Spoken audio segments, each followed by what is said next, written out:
చేస్తే ఆ సోదరుని బెదిరించినారు, ముందు కొట్టినారు, కాళ్ళ మీద ఏళ్ల మీద కనబడుతున్నాయి దెబ్బలు. ఎగ్జామినేషన్ చేస్తే ఏ డాక్టర్ అయినా సర్టిఫికెట్ ఇస్తాడు, బాగా కొట్టినారు.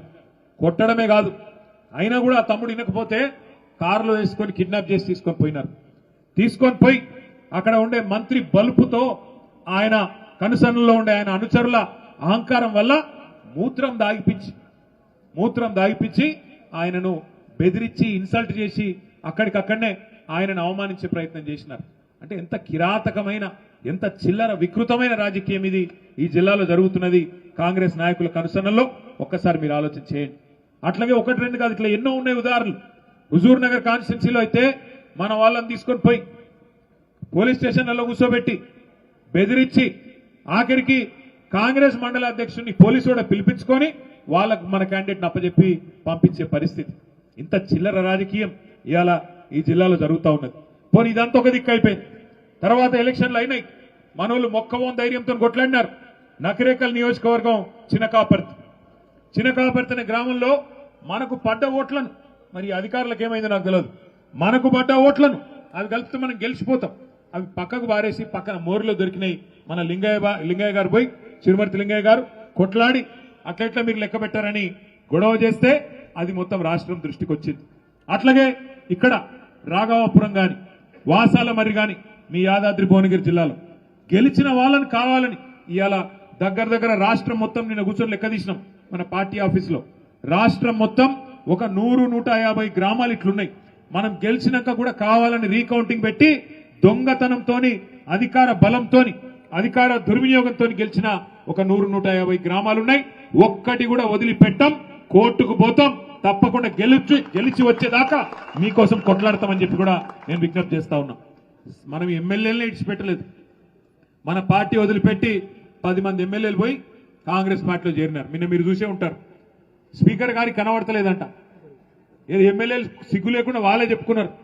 మీరు చూసే ఉంటారు. ఇక మీ పక్కనే ఉంటుంది నియోజకవర్గం, ఎక్కువ దూరం లేదు, ఇటుకెళ్ళి ఒక 30-40 కిలోమీటర్లు స్టేషన్ గన్పూర్. కడియం శ్రీహరి గారు ఆయన్నే చెప్పుకుంటున్నాడు, నేను అభివృద్ధి కోసం కాంగ్రెస్ లో చేరినా అని ఉపన్యాసాలు ఇచ్చిండు మైకులలో. కానీ స్పీకర్ కనబడతలేదంట, వినబడతలేదంట. అంటే ఎంత గలీజు, ఎంత వికృతమైన రాజకీయం అంటే, స్పీకర్ గారేమో ముఖ్యమంత్రి ఏం చెప్తే అది ఆయన చేస్తా ఉన్నాడు.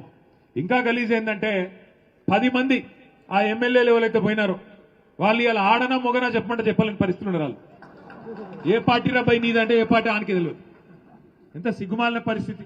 ఒక్కొక్కరు 70 ఏళ్ళకి వస్తుంది, 75 ఏళ్ళకి వచ్చిండు పోచారం శ్రీనివాసరెడ్డి. ఏం రోగమైనా నాకు అర్థం కాదు ఈ వయసులో. ఓసారి స్పీకర్, ఓసారి మంత్రి, ఇంకేం చేస్తాడు కేసీఆర్? నీకు సిగ్గు లేకుండా కాంగ్రెస్ లో చేరి ఇలా ముఖం ఎక్కడ పెట్టుకోనా తెలియక కాంగ్రెస్ లో దిక్కు కూర్చున్నాడు. ఏది అసెంబ్లీలో కూర్చుంటే మొన్న స్పీకర్ ముంగట మనోళ్ళు అడిగిరట, మరి నువ్వు మా ఓన్ అయితే గట్టెందుకు కూర్చున్నావా? బాత్రూమ్ దగ్గర ఉంది, జల్లి పోయేది ఉంటుంది. అదో బతుకా నీది? నాకు అర్థం కాదు. ఏం బతుకు? ఇంతకాలం 70 ఏళ్ళు సంపాదించిన పేరంతా నాశనం చేసుకుంటే రేవంత్ రెడ్డి సంకల చేరి. ఎందుకు ఆ బతుకు? నాకు అర్థం కాదు. చచ్చిపోయింది న్యాయం కాదు దానికంటే. ఎందుకు ఆ బతుకు? 10 మంది ఎమ్మెల్యేలు ఏం బతుకది? గబ్బిలాలు కదా సూరు పట్టుకొని ఎలాడినట్టు అక్కడికి పొగ పెడుతుంటే సి అని కొడుతుంటే ఏ పార్టీ చెప్పుకోలేని పరిస్థితి. ఓ పెద్ద మాటలు చెప్తాడు కడియం శ్రీహరి. ఏదో కడియం అంటే కమిట్మెంట్, క్యారెక్టరా కాకరకాయన ఆయన చెప్తున్నాడు. నేను చూస్తున్నా, ఆడ పోతున్నప్పుడు చూస్తున్నా వరంగల్. కమిట్మెంట్ అడు. ఏం కమిట్మెంట్? ఏమిటిది? ఏ పార్టీలు ఉన్నావా అంటే అతి తెలివి. యా పార్టీలు ఉండాలో ఆ పార్టీలోనే ఉన్నాడు. ఎట్లుంటుందంటే ఇప్పుడు మీ కొడుకో బిడ్డనే ఉంటారు, ఇక ఇంటికి రాలేదు, ఆలస్యమైంది, లేటుగా అవుతుంది, రాత్రి 9 అవుతుంది, 10 అవుతుంది, సలిపూట, ఏడున్నాడు రా పిల్లగాడని నువ్వు ఫోన్ చేస్తావు అనుకో. ఏడున్నారా కొడుక అంటే 7 ఉండాలనో గాడినే ఉన్నా అన్నాడు అనుకో. ఏమనిపిస్తుంది? దౌడమికలు ఒకటి తప్పబుద్ధి కాదు. ఒక అట్లే ఉన్నది కత్తియాల మన పాటలకి వెళ్ళి పోయిన లేదు. ఇలా నకరాలు కాకపోతే నాకు అర్థం కాదు. ఓ రేవంత్ రెడ్డి ఉండేది 3 ఫీట్లు కానీ 30 ఫీట్లు డైలాగులు కొడతాడు. ఓహో ఆహా ఏదో పెద్ద గెలిచినా పీకినా అడ్డిమారి గుడ్డి దెబ్బల ముఖ్యమంత్రి అయినవు. మాకు తెలియదా? నీకు తెలియదా? మనోళ్ళు ఏమనుకున్నారు? మీ ఆలేరులో భువనగిరిలో కూడా ఏమనుకుర్రు అంటే, నేను చెప్తాగా రావు, ఏమనుకుర్రు అంటే మీరు కూడా వాస్తవానికి ఆలేరు వాళ్ళు భువనగిరిలు కూడా పోతే శేఖర్ రెడ్డి పోతాడేమో, సునీత పోతుందేమో, కానీ కేసీఆర్ ఉంటాడు కదా అనుకురా లేదా? అంతేనా? అనుకొని ఏం చేసారు మీరు? ఇంట్లో అన్నారు, ఆయనతో మొదటికి మోసం వచ్చి. మరి ఇక్కడ శేఖర్ పోయి ఆడ సునీత పోతే కేసీఆర్ ముఖ్యమంత్రి ఎట్లయితాడే? నాకు అర్థం కాదు. ఓ గక్కడ మనం దెబ్బతిన్నాం. ఇక చిన్న లాజిక్ మిస్ అయినాం అన్నట్టు. ఒక గది జరిగింది. నిజానికి కేసీఆర్ గారి మీద రాష్ట్రంలో ఏ మనిషికి కూడా కాంగ్రెస్ వానికి బీజేపీ వానికి కూడా నిజంగా చెప్పాలంటే ప్రేమనే ఉన్నది తప్ప కోపం లేదు. ఎందుకంటే వాళ్ళకు కూడా ఎరికే బయటికేదో మాట్లాడతారు కానీ తెలంగాణ అనే రాష్ట్రం వచ్చిందంటే 2001